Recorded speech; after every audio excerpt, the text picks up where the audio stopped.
Salut à tous. Dans cette vidéo, je vais vous parler des godets d'enduit à trémie. On en trouve de deux types et ils ont chacun leur utilité. Je vais tout vous expliquer en détail, alors n'hésitez pas à regarder. Capacité de stockage. Les godets d'enduit à trémie ont généralement une capacité de stockage importante, ce qui permet de travailler pendant des périodes prolongées sans avoir à recharger constamment.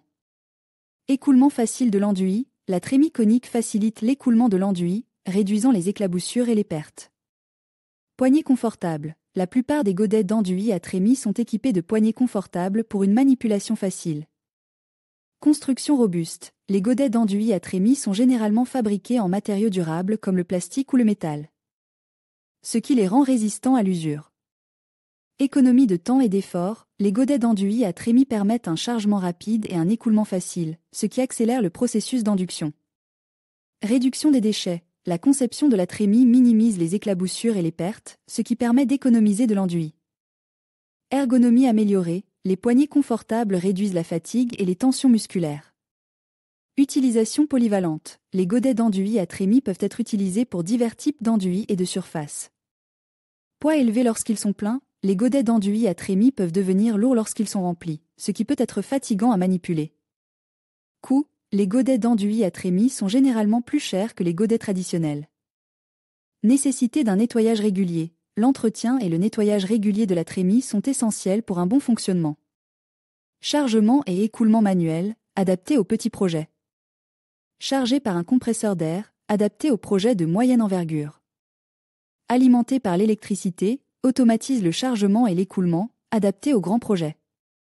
Le seau à enduit et trémie est utilisé pour appliquer un enduit en une seule couche sur des surfaces horizontales ou légèrement inclinées, tels que les planchers, les murs et les plafonds.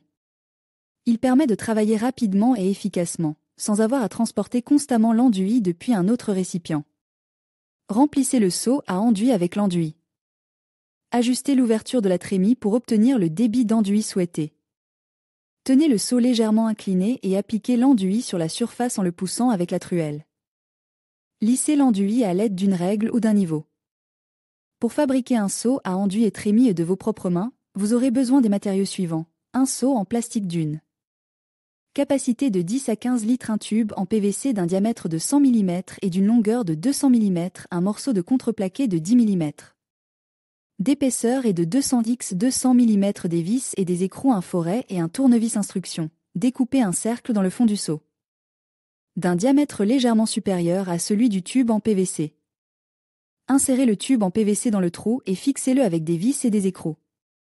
Découpez une ouverture dans le contreplaqué, d'un diamètre légèrement inférieur à celui du tube en PVC. Fixez le contreplaqué sur le tube en PVC avec des vis et des écrous. Votre seau à enduit et trémie est maintenant prêt à être utilisé.